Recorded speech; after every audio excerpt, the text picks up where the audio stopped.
Bonjour à toutes et à tous, c'est Florian de Savoie et aujourd'hui je vous propose d'analyser la propagande mise en place durant la Révolution française.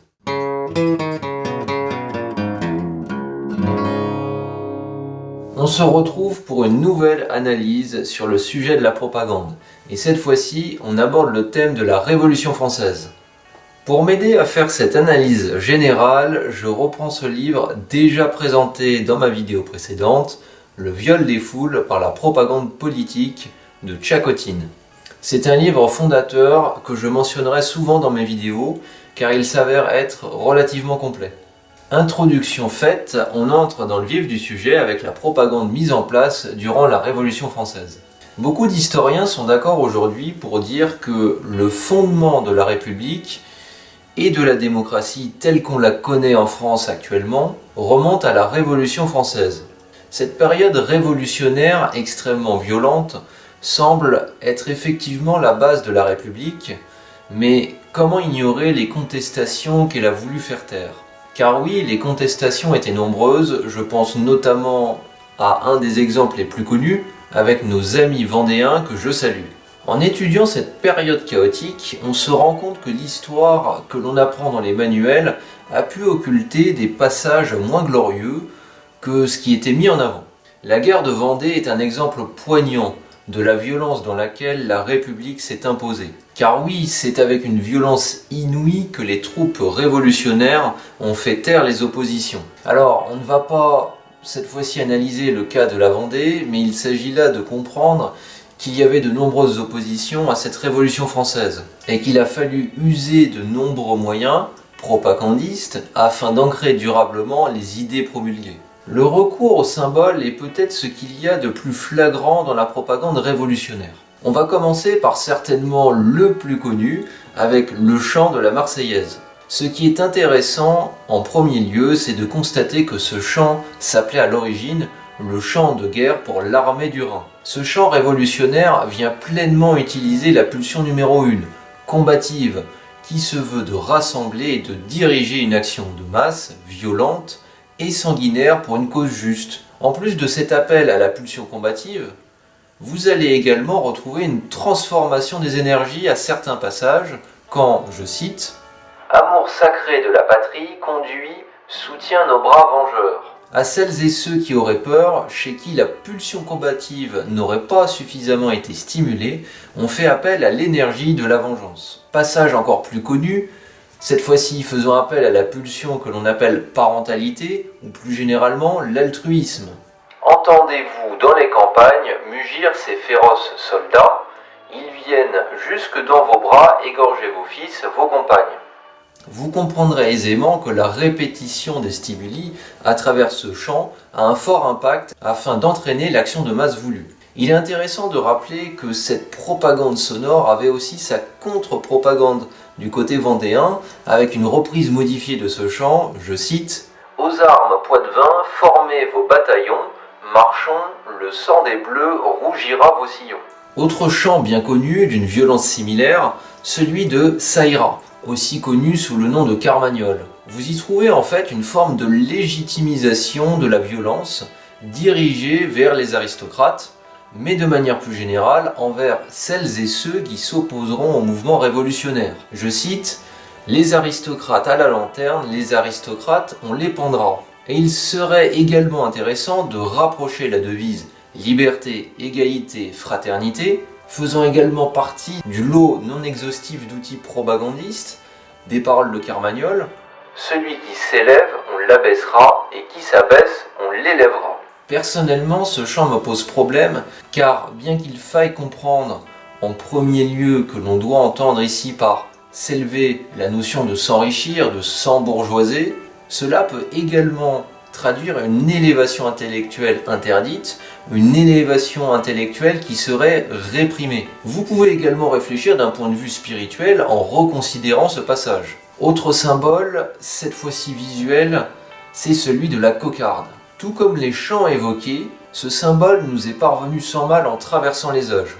Et Tchakotine nous rappelle une anecdote assez intéressante, montrant ainsi la puissance d'action combinée entre pulsion combative et sexuelle.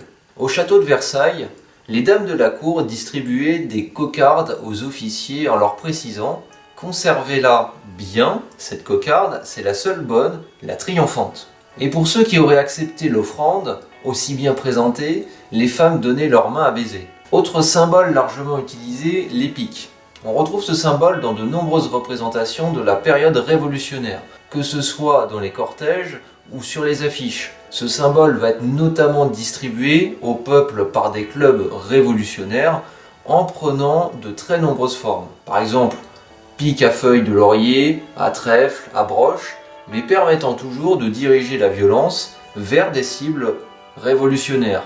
La violence est véritablement banalisée, mise en scène, même avec des chœurs de veau dans les cortèges accompagnés de l'inscription « Chœur d'aristocrate ». Ce sont des stimuli auditifs, visuels, orientés sur la symbolique qui vont permettre d'encourager la masse vers les actions révolutionnaires que vous connaissez, mais aussi et surtout d'engendrer ce que l'on appelle des entraînements grégaires, c'est-à-dire des comportements qui, sans concertation préalable, vont agir de manière similaire. On a ici vraiment l'idée d'une masse qui, sous l'effet hypnotique de la propagande symbolique, va être amenée la plupart du temps, sans qu'elle s'en rende compte, à des actions uniformes qui seront violentes. Pourquoi violentes? On l'a vu, toute la symbolique est essentiellement fondée sur la pulsion martiale, que ce soit par les chants ou les couleurs utilisées. Ce que l'on peut également évoquer, c'est que ce symbolisme, s'il n'est pas répété, aura vocation à perdre en efficacité. Autrement dit, il ne sera efficace qu'à court ou moyen terme. Bien évidemment, certains ont bien pensé à ce problème, dont Robespierre, qui demandera à ce que l'on consolide, je cite, « l'esprit public par l'éducation dont les grands moyens sont les spectacles et les fêtes publiques ». Il y a une fête publique que l'on connaît tous, c'est le 14 juillet. Cette fête sera bien entendu accompagnée des mêmes stimuli précédemment évoqués, comme une piqûre de rappel qui permettra d'agir sur le long terme. D'ailleurs, l'historien Ernest Lavis, qui lui-même s'évertuait à consolider cet esprit républicain, dira « Un nouveau culte était en train de naître, avec ses dogmes, ses paroles liturgiques, son autel, son chant, sa musique, ses insignes. » On voit bien à quel rang sont élevées les valeurs républicaines. Cela devient presque religieux, divin, et je trouve que cette citation est particulièrement révélatrice du basculement qui s'opère progressivement entre le caractère guerrier que l'on a d'abord attisé et entretenu à travers la terreur, puis la symbolique plus apaisée. Il ne faut pas croire que parce que la propagande ne joue plus sur la pulsion de survie, l'aspect combatif, qu'elle est moins puissante. En fait, on va simplement utiliser cette propagande d'une autre manière, toujours avec beaucoup de symbolique, et qui sera encore plus discrète cette fois-ci. Pour prendre exemple, on va faire ériger des hôtels de la nation, on va planter des arbres de la liberté, et puis on écrira « liberté, égalité, fraternité ». Également, les lieux de souvenirs tels que les hôtels de la nation vont également servir à célébrer des mariages et des naissances. Le politique, l'idéologie, s'ancre ainsi profondément dans la vie de chaque individu, la vie courante, et s'immisce dans la famille. Et je vais aller encore plus loin en citant Tchakotine.